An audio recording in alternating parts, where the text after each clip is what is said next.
Assalamualaikum warahmatullahi wabarakatuh. Pembahasan kita pada kali ini adalah filsafat ilmu. Filsafat ilmu mengeksplorasi fondasi, metode, sejarah, implikasi, dan tujuan ilmu. Banyak subdivisi yang berhubungan dengan cabang ilmu tertentu. Sebagai contoh, filsafat biologi berkaitan secara khusus dengan masalah metafisik, epistemologis, dan etika dalam ilmu biomedis dan kehidupan. Filsafat matematika mempelajari asumsi, filosofis, dasar, dan implikasi matematika.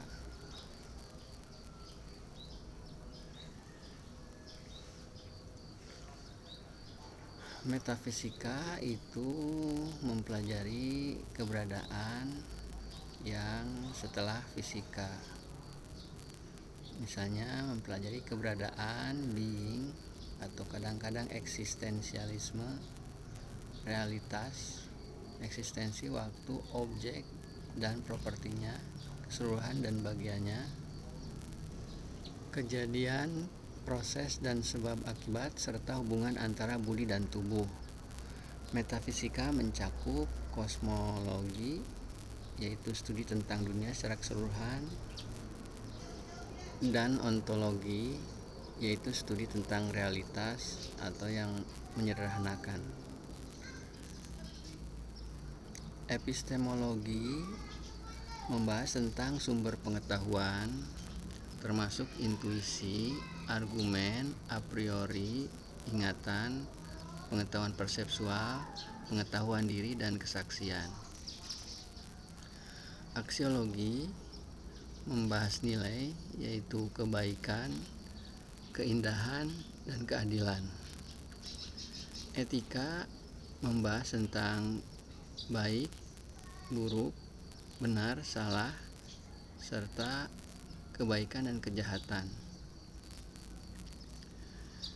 Estetika membahas sifat-sifat seni, keindahan dan rasa, kenikmatan, nilai-nilai emosional, persepsi serta penciptaan, dan apersepsi terhadap keindahan.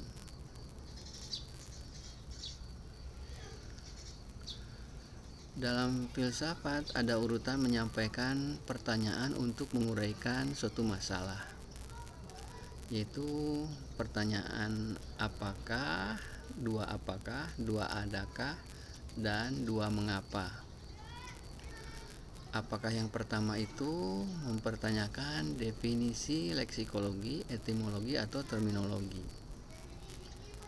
Misalnya, apakah sesuatu itu terkait dengan leksikologi, etimologi, terminologi. Misalnya pertanyaan tentang naga, apakah definisi dari naga, leksikologi dari naga, atau putri duyung. Apakah definisi dari putri duyung, definisi etimologi, definisi leksikologi, definisi terminologi. Tentu saja kita bisa mendefinisikannya. Tetapi kemudian adakah keberadaannya? Tentu saja adanya adalah dalam hayalan. Adakah agama itu? Apa definisi dari agama? Definisi leksikologi, etimologi, terminologi, dan sekularisasi. Kemudian pertanyaan ketiga, apakah lagi hakikatnya, esensinya? Apakah hakikat dari naga? Hakikat sesuatu. Kemudian ada definisi hakikat, yaitu jenis, diferensia, dan spesiesnya. Pertanyaan keempat itu adakah, yaitu sifat-sifatnya, penyempurna, kualitas, dan kebagaimanaannya. Pertanyaan kelima, terkait dengan mengapa yang merupakan asal. Mengapa ada naga misalnya? Mengapa naga itu ada? Dan yang keenam, mengapa ada naga sebagai tujuan? Tujuannya apa? Jadi ada mengapa sebagai asal dan ada mengapa sebagai tujuan. Dalam filsafat juga dibahas tentang pemerolehan pengetahuan dari induksi atau secara induksi. Misalnya kita mengetahui bahwa si A mortal atau fana atau akan mati. Si B ternyata juga mortal, fana atau akan mati atau bahkan sudah mati. Si C juga demikian, si D, si E, terus banyak. Dengan begitu kita bisa menyimpulkan bahwa semua manusia itu mortal. Ini adalah pengambilan pengetahuan secara induksi. Jadi dari yang khusus-khusus ini kita menggeneralisir sebagai sesuatu yang umum dengan cara induksi. Atau misalnya domba A makan rumput, domba B makan rumput, domba C, domba D, terus semuanya juga makan rumput, maka kita menyimpulkan secara generalisir bahwa semua domba makan rumput.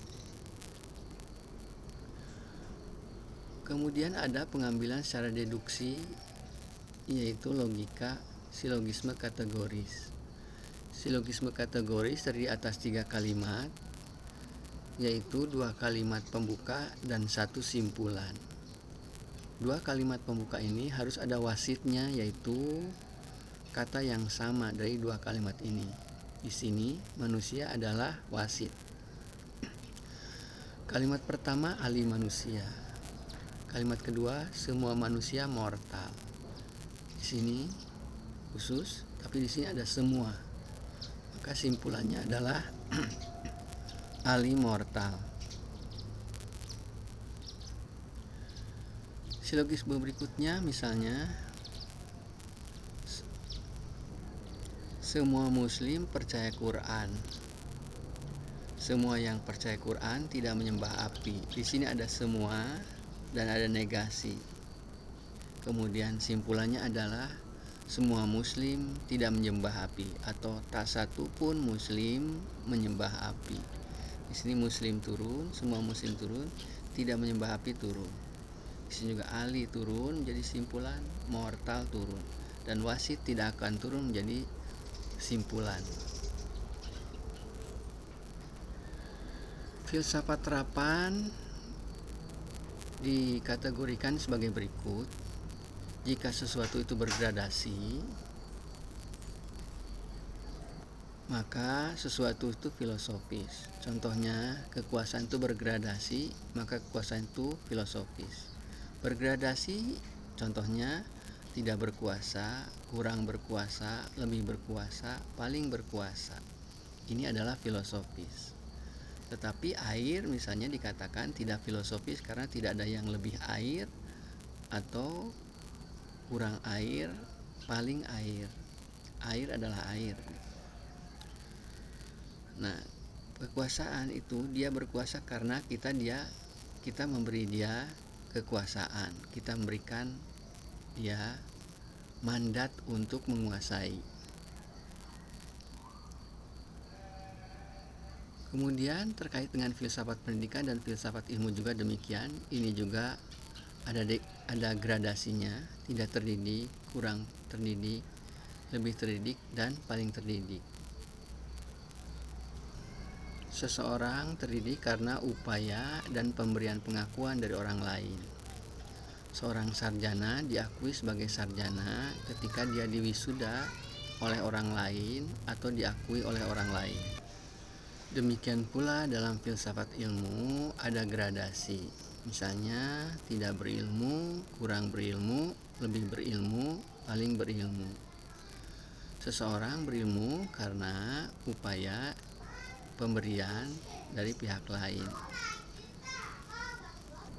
Misalnya bahkan ilmu itu diberi dari Tuhan atau dari guru atau dari alam ini, dari binatang atau dari tumbuhan. Seseorang belajar dari pihak lain.